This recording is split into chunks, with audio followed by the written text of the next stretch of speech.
안녕하세요. 대한공경매사협회입니다. 여러분 부자가 되고 싶으시죠? 그래서 저희 협회에서 법원경매, 실전경매고소 양성 패키지를 준비했습니다. 경매로 부자가 되고 싶으신 분들은 누구나 생각하실 것입니다. 단 한 번에 경매 고소가 될 수 없을까라고요. 그 대답은 될 수 있습니다.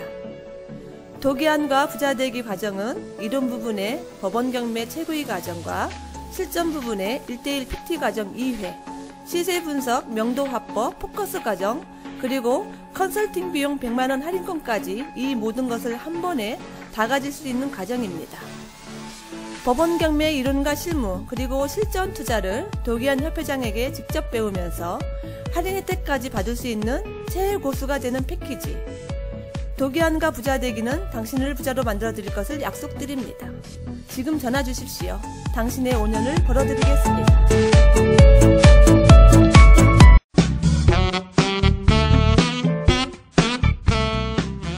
본 방송은 전 국민의 가난 탈출을 목적으로 합니다.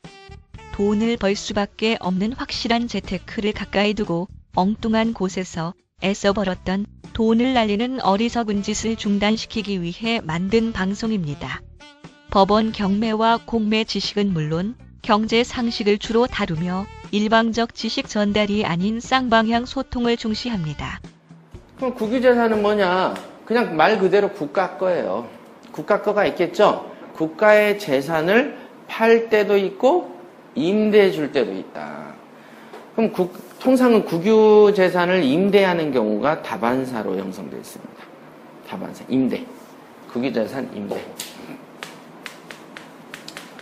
그래서 제가 이제 그 당시에도 딱 생각했는데 국유재산 임대 한번 들어가 보세요. 그럼 재미난 게 되게 많아요.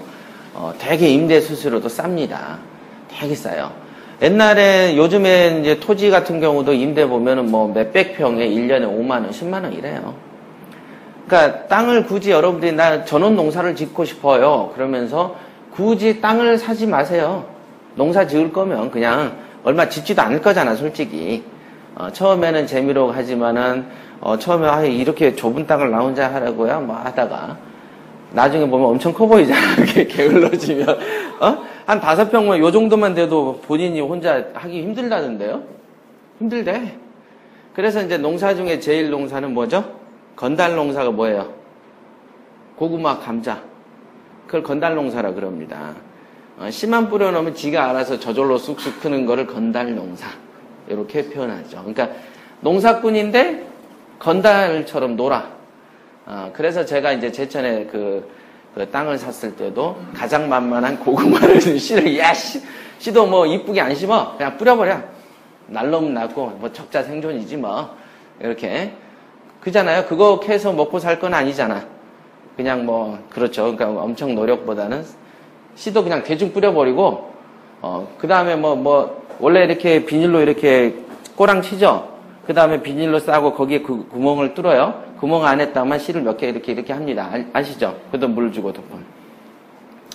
그런 거 하지 말고 그냥 이왕이면 여기 3개만 뿌리지 말고 한 20-30개 뿌리는 게 어떨까? 싹! 그게 이제 그런 농사를 하고 싶으시다면 굳이 시골의 땅을 사실 필요는 없다. 하지만 뭐 어떤 목적이 땅도 사서 농사도 지으면서 시세 차익도 남기면서 향후에 집도 지을 수 있다면 소유권을 행사하는 게 좋겠죠. 근데 이제 그냥 체험, 농사 체험이라든지 우리 가족의 나무를 좀 심는다든지 뭐 그 정도의 목적, 굳이 뭐 시세 차익도 뭐 이런 거 그런 게 아니라면 국유재산 임대도 괜찮다. 거기는 이제 땅을 빌려주는데 너무 싸게 빌려주니까 저렴하게 1년에 그냥 레저비 정도 투자하는 셈 치고 임대를 할 수가 있습니다. 또 국유재산 임대로는 이런 사무실 건물도 찾아보면 있습니다. 제가 그래서 제일 처음에 창업했을 때 지하에서 창업했을 때는 남한테 세를 주고 살았지만 바로 한 달 만에 올라왔을 때는 국유재산 임대 입찰로 제가 이제 교대역 앞에 4층짜리 중 한 칸을 이렇게 임대 입찰을 붙었어요. 그래가지고 그때 아마 1,500인가 1,400인가 하고 붙었던 걸로 기억을 합니다. 그러니까 1년 임대료가 1,000몇백이에요. 그러니까 월 100 얼마죠? 월 100 얼마 주고 그 당시 40평 정도 됐어요. 그러면 40평 정도를 개인한테 임대를 받으려면 보증금 줘야 되죠? 그 다음에 월세 얼마를 줘야 되는데 월세 수준이 높겠죠? 교대 앞이고 그러니까. 그런데 국유재산 임대 입찰은 보증금이 없어. 그냥 내가 뭐 천몇백에 낙찰되면 그 돈으로 그냥 사용하는 거를 까고 그냥 나가는 거 되는 거죠. 그럼 내년에도 또 쓰고 싶으면 또 주면 돼. 재계약하면 돼. 쉽죠? 그러니까 적은 돈을 가졌을 때 창업하려는 입장에서 국유재산 임대 입찰이 눈에 들어왔던 것이다.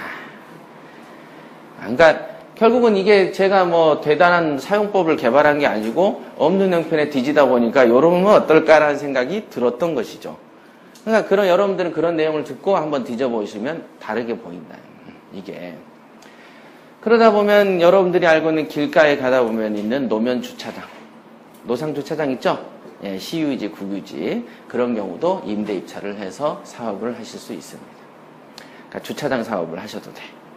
주차장 사업은 자전거를 타는 퇴직한 아저씨들 한 둘 정도 쓰면은 그냥 장사를 할 수가 있겠죠? 그죠? 노면만 받아놓으면 돼. 그러니까 수익성 계산만 잘하면 되겠죠? 자, 그 다음에 또 여러분들이 생각하는 게 이제 매점. 학교 매점 같은 거. 근데 학생 수가 한 학년에 예를 들면 300명씩 된다. 요즘 몇백 명인지 모르겠는데. 몇백 명인지 아세요? 한 학년에? 우리 때는 뭐 한 반에 60명씩 있었고 8반씩 있고 막 그랬거든요. 그러니까 요즘은 더 훨씬 적을 거니까 25명씩. 몇 반인지 모르세요? 저희 애기 다니는 학교는 커서 한 10반. 10반. 그러니까 한 300명 정도 보겠네요. 그러면 고등학교 매점이면 1000명 가까이 한 300명이 된다고 봐야 되겠죠. 300명. 맞죠? 그 다음에 3학년까지 있으면 900명 되네. 그죠? 900명 정도 되니까. 매점을 하나 받아놓고 900명이 5교시면은 한 4번에서 5번 정도 10분 동안 돈을 쓰러 나온단 말이야. 맞죠? 그러면 그들이 쓸 때 900명 중에 400명은 아무것도 안 먹고 500명은 1000원을 쓴다. 그럼 50만 원이죠? 하루에 50만 원씩 버는 거야. 그러면 주 5일 반이니까 20일이면은 1000만 원의 매출이 일어나겠네요. 1000원씩만 써도. 근데 1000원 가지고 먹을 수 있는 거는 우유 하나나 뭐 컵라면 정도? 그죠? 근데 어떤 사람은 1000원만 쓰는 게 아니고 5000원도 쓰는 놈 생기겠네요? 그러면은 어떤 5000원을 더 쓰게끔 만드는 상품을 개발해서 팔면 되겠네? 그죠? 그러니까 500명이 1000원만 써도 50만원씩이고 월 1000이니까 요거를 갖다가 500명이 2000원만 쓰게 하면은 2000만원이네? 맞죠? 자, 그런 전략이 있으면은 매점에 대해서 여러분들이 연구 분석해서 입찰을 해도 된다. 자기들이 필수적으로 안 붙어 있어도 되죠. 이런 전략을 세운 지가 오래되는데 누구한테 해보라라고 시킬 사람이 없는 거예요. 그것까지만 개입하기는 너무 복잡하고. 하지만 제가 나중에 하게 될 때가 있을까요, 없을까요? 있지. 이렇게 논하는 장사인데. 그죠? 그리고 이제 인테리어가 필요 없어요. 학교 매점에 인테리어 좋게 투자한 사람 있나요, 없나요? 없지. 그러니까 처음에 입찰비만 들면 끝이야. 그런 거다. 그러니까 지금 들어보면 임대 입찰이 은근히 매력 있는 게 많죠. 또 어떤 게 있냐면 아파트나 뭐 이런 경우도 임대 입찰이 있는 경우 있습니다. 아파트. 예를 들면 뭐 매각이 한 5억, 7억짜리 아파트인데 전세만 예를 들면 3억이라고 해보세요. 그죠? 전세가 3억짜리인데 임대 입찰이야. 그렇다고 월 300을 받진 않아요. 얘네는 싸게 하죠. 그래서 개인한테 빌릴 것 같으면 월 300 이상 줘야 되는 집 같은데 300 이상 주지도 않죠? 3억이라고 치면은 5천에 200. 뭐 이런 식으로 받죠. 보증금 5천이나 몇 천을 받기 때문에 난 돈이 없는 거야 지금은. 근데 회사에서 회사를 운영하면 현금을 줄 수는 있단 말이죠. 그러니까 보증금이 안 들어간다는 장점을 이용해서 임대 입찰을 봐서 국가 재산의 아파트들을 렌탈을 하기도 합니다. 렌탈비도 싸요. 개인하고 거래하는 것보다는 쌉니다. 자, 임대 입찰은 여러분들이 실생활에 이용하기가 좋은 것들이 은근히 많아요. 은근히. 여기까지 아시겠죠? 예, 요거는 주로 국유재산 하면은 임대 입찰이 가장 큰 강점이다 라고 보시면 되고, 압류재산이 80%에 이른다는 거 하나. 그 다음에 금융기관의 비업무용 부동산을 대신 팔아주는 게 수탁재산이다. 이렇게 보시면 됩니다. 그럼 유입자산이란 건 뭐냐? 느낌이 보세요. 유입이야. 누가? 저기 보면은 수탁재산은 온비드 입장에서 부탁받았다는 느낌이 들죠? 국가재산이고 이거는. 이것도 압류죠. 자, 근데 뭐예요? 유입. 유입했다. 온비드가 낙찰받았다. 유입자산. 그래서 통상 자산관리공사가 경매 같은 데 보면 낙찰받은 것이 있습니다. 보셨죠? 예. 경매에 보면은 낙찰자가 자산관리 경우가 있어. 그러면은, 아니, 자산관리공사가 도대체 언제, 왜 국가재산으로 이걸 낙찰식이나 받을까요? 은행단이 있겠죠? 돈 빌려준 은행들이 있겠죠? 은행들한테 채권 회수를 위임받는 경우가 있습니다. 야, 나 못 받겠어. 네가 좀 대신 받아줘. 알았어. 그러면서 온비드가 대신 받아버리는 거죠. 그런 다음에 받기만 하면 뭐예요? 팔아치워야죠. 자, 보세요. 국민은행이 낙찰받았다가 온비드한테 부탁하는 게 수탁재산이라면, 국민은행이 낙찰 안 받고 자산관리공사한테 야, 네가 대신 좀 받아줘. 알았어 하고 하니까 한 단계가 빠지죠. 어차피 또 내놔야 되지만 애초에 네가 받아서 네가 팔면 되지 않냐. 한 단계가 지금 공정이 빠졌어. 그죠? 유입재산, 수탁재산은 은행이 받아서 온비드한테 부탁하는 거고, 유입자산은 은행이 안 받고 뒤로 야, 네가 좀 받아서 네가 팔아가지고 좀 줘. 요거가 유입자산이다. 아시겠어요? 자, 그러다 보니까 온비드 입장에서는 유입자산들이 가끔 있는데, 메리트를 준다면 많은 고객님을 유치하기 위해서는 어디에 메리트를 주는 게 좋을까요? 많은 고객님을 유치하기 위해서. 요거는 잘 생각해 보세요. 은행이 지가 받아서 온비드한테 부탁한 물건 처리하는 거고, 요거는 야, 네가 어떻게든 받아가지고 나한테 좀 줘라는 거야. 그럼 어느 쪽이 더 포괄적인 권리를 행사할 수 있습니까? 유입자산. 유입자산은 그거죠. 마치 그런 거야. 내가 가지고 내 물건을 어디서 뺏어와가지고 성호 씨한테 팔아달라고 하는 거하고, 알아서 야, 그냥 나는 빠질 테니까 알아서 받아서 돈만 줘. 자, 어때요? 훨씬 더 알아서 하는 쪽이 더 권한이 좀 넓죠? 그러니까 당연히 여러분들은 유입자산 물건에 많은 할인 행사를 받을 수가 있다. 각종 분할 납부.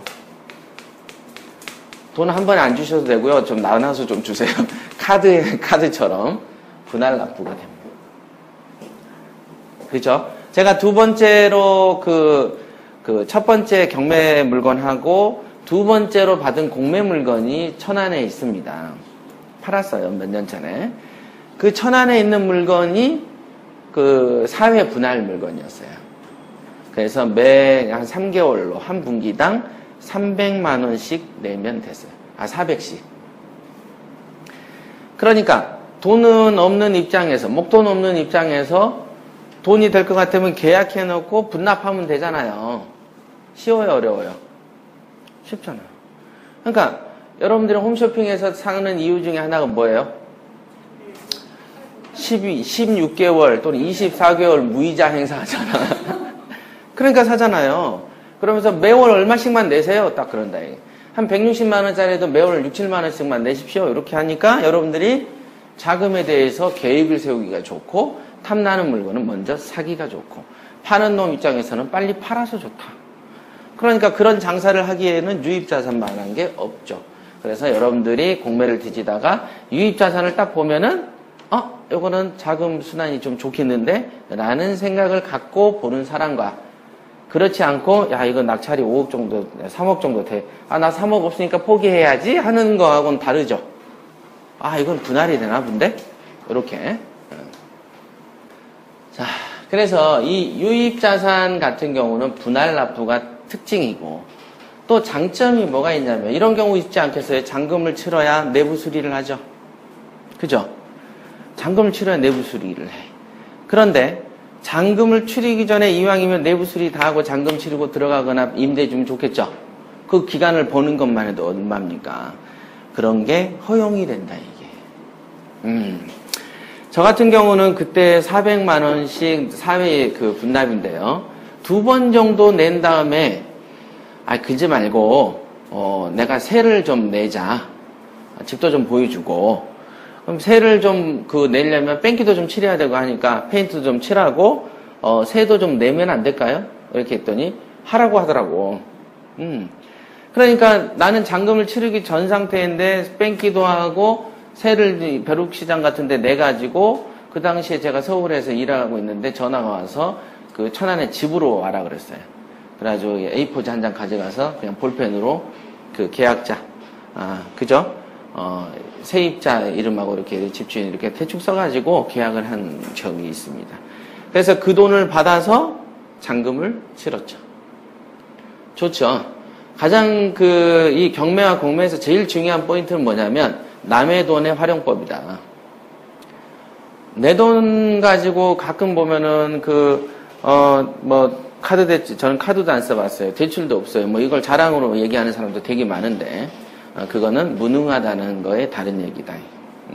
그죠?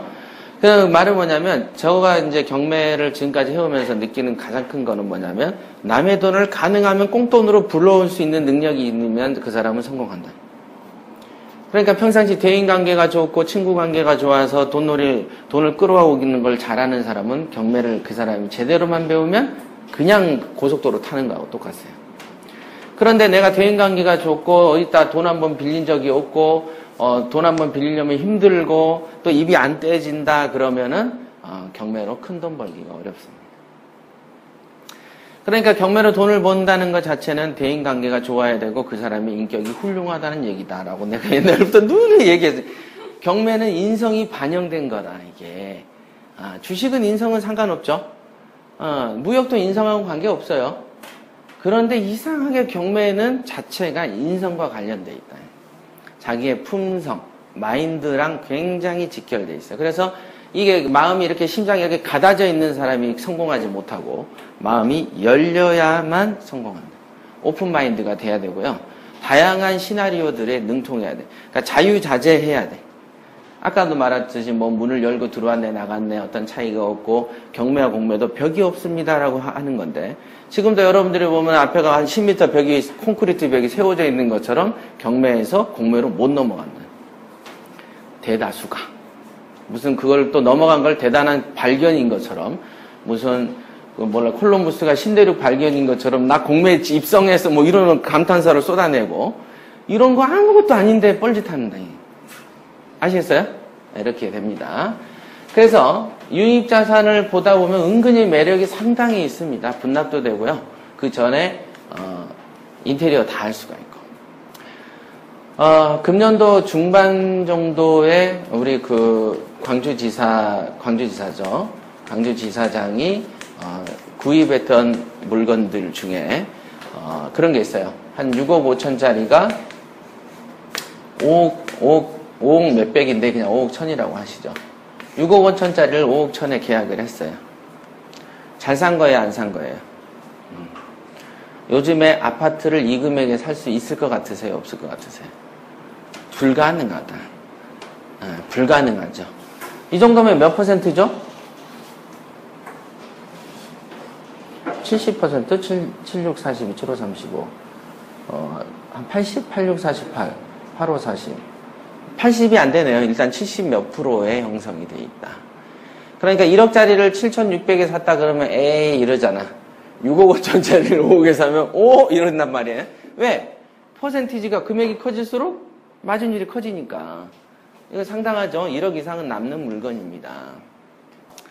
자, 이 물건을 잔금 치르기 전에 인테리어를 하면 한 달 정도 걸려요.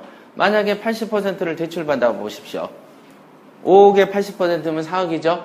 4억에다가 대출을 한 5% 볼까요? 그러면 4, 5, 20, 연 2천. 그러니까 월 200이 안 되는 170 정도. 그죠? 그러니까 잔금 치르고 170씩 주면서 한 달을 인테리어를 하는 게 유리해요. 미리 수리하고 잔금 치른 게 유리해요. 그거가 되는 건이었다, 이게. 그러니까 그 여유를 갖고 가고, 심지어는 잔금 치르기 전에 우리 아파트라고 하면서 부동산에 깔아놓고 구경까지 시켜주게 된다.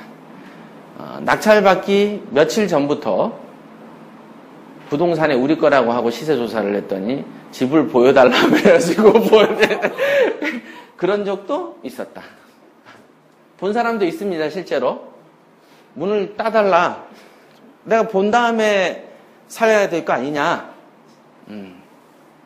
그래서 문을 따달라고 했고, 아직 소유자는 아니지만 업자 먼저 집어넣는 케이스가 됐다. 실합니다. 몇 달 전부터 있었던. 아직은 판매가 안 됐습니다. 잔금 치른 지 아직 한 달 조금 될까?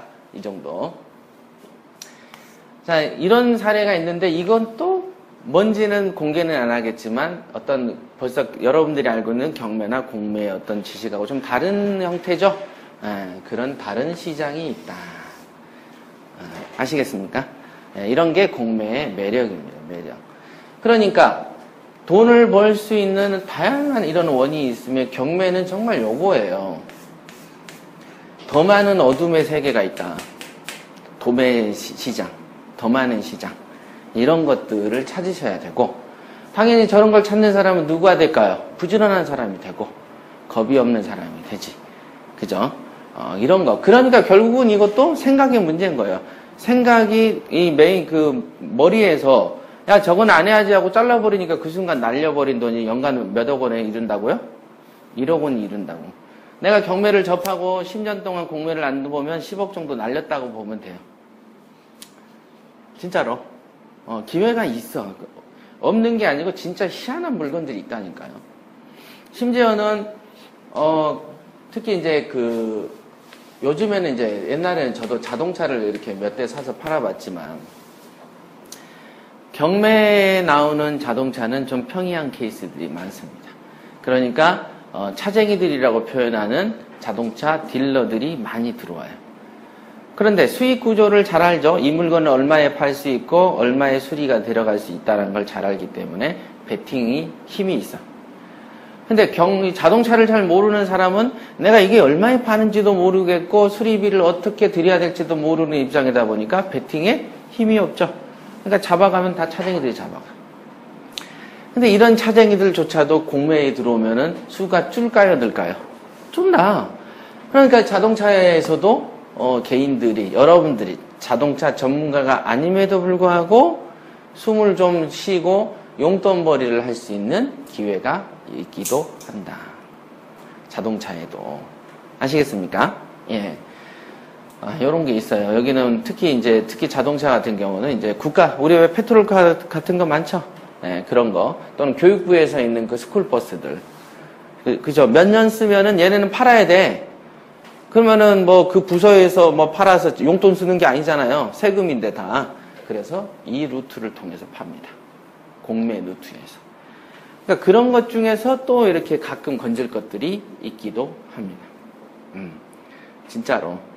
그러니까 이 팔 게 어마어마하게 많죠. 우리가 바다에 보면은 여러분들이 생전 처음 보게 생긴 괴물들 같은 물고기들 많죠. 고래 본 적 없잖아, 앞에서. 없잖아. 망치 상어 본 적 있어요? 없잖아. 이런 거. 공매하고 경매라는 이런 거대한 바다에 돈 되는 게 어마어마하게 이상하게 생긴 물건들이 많은데, 맨 앞에서 우리 왜 한강변에 가면은, 한강, 엊그제도 자전거 타다 보니까, 한강 다리 밑에 이렇게 물이 요만큼 드러나는데 그 돌에서 낚시를 던지면 그 넓은 강에서 건질 수 있는 곳은 요 앞에 거 건지고 있잖아. 맞죠? 그러니까 큰 배를 만들어서 태평양을 가가지고, 완전히 그물을 해서 싹 걷어내야 기계에 망치간 물건들을 갖는데 맨날 연근에 통통배를 타고 다니면서 또는 낚싯배 타면서 나 물고기 잡아라고 얘기한다 이게. 그러니까 얼마나 영세한지 아시겠어요? 그런데도 낚싯배 안 띄우는 놈보다는 먹고는 산단 말이에요. 그러니까 이왕 스타트를 할 거면 꿈을 원대하게 가져가야 되는데 이렇게 큰 양대 산맥 중에 하나인 것도 안 가버리니까 돈이 벌리겠어요? 안 벌리지. 그죠? 그러니까 경매를 커버할 만큼 자기의 능력과 마인드가 커버하면은 그게 차고 넘쳐서 터져 나가서 다른 공매니 이런 시장도 좁아 보여야 돼. 내 몸집이 커져서. 근데 이 경매만 딱 떠올려도 여러분들은 막막하죠? 경매가 무슨 태평양보다 커 보이잖아. 이게 뭐지? 이 생각이 든다. 그거는 내가 가지고 있는 실력과 마인드가 아직 안 돼서. 근데 생각만 조금 바뀌면 돼요. 기술은 아까도 말했지만 똑같다. 공매 분석 기술이나 경매 분석 기술이나 권리 분석 똑같고요. 그 현장 조사 기법 똑같고 시세 조사 기법 똑같다. 그냥 수익률 분석, 낙찰가 질리는 것도 똑같아. 똑같아 그냥. 근데도 다만 자기 눈이 어두워서 모르는 것이다. 아시겠습니까? 자, 오늘 수업은 여기까지 하겠습니다.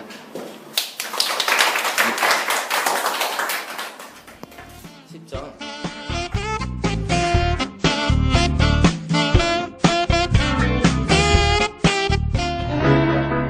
건강하고 행복한 한국을 지향하는 큐어코리아에서 전립선으로 고생하는 남성과 수족냉증으로 고생하는 모든 분들에게 희소식을 전하고자 합니다. 볼케이노 파워, 미국 FDA OTC로 등록된 상품을 소개합니다. 최근 전립선 질환으로 고생하는 분들이 정말 많습니다. 배뇨불쾌감으로 새벽에도 몇 번씩 잠이 깨는 분들, 평상시에도 배뇨장애로 스트레스가 차고 넘치는 분들, 손발이 차서 여름에도 고생하는 분들, 볼케이노 파워는 이런 급성 전립선 질환이나 그에 따른 배뇨장애로 고생하는 분들의 많은 임상체험 사례를 보유하고 있습니다. 전립선 질환으로 인한 배뇨장애로 고생하던 한 남성분은 복용 후 증세가 즉각적으로 크게 개선되었다는 의견과 함께 남성의 자신감을 함께 되찾게 되었다고 말씀하셨고, 수족냉증으로 인해 몇십 년 동안이나 여름에도 양말을 신던 한 여성분은 복용 후 단기간에 신던 양말을 벗어던질 정도로 탁월한 효과를 보셨다며 감탄하셨습니다. 이런 만큼 볼케이노 파워는 오직 남성분들에게만 권해드리는 제품이 아닌 여성들에게도 매우 반가운 제품입니다. 정말 놀라운 것은 볼케이노 파워는 안전한 한방 생약 원료로만 만들어져 부작용이 전혀 없습니다. 그 까다로운 미국의 FDA OTC 심사를 거친 제품인 만큼 안전성에 있어서는 믿을 수 있다는 것을 아시겠죠? 현재 주식회사 큐어코리아는 미국 유럽에서 한국 돈으로 33만원에 판매하는 볼케이노 파워를 파격적인 가격으로 한국 볼케이노 체험단에게만 제공합니다. 볼케이노 체험단 참가를 지금 서두르세요.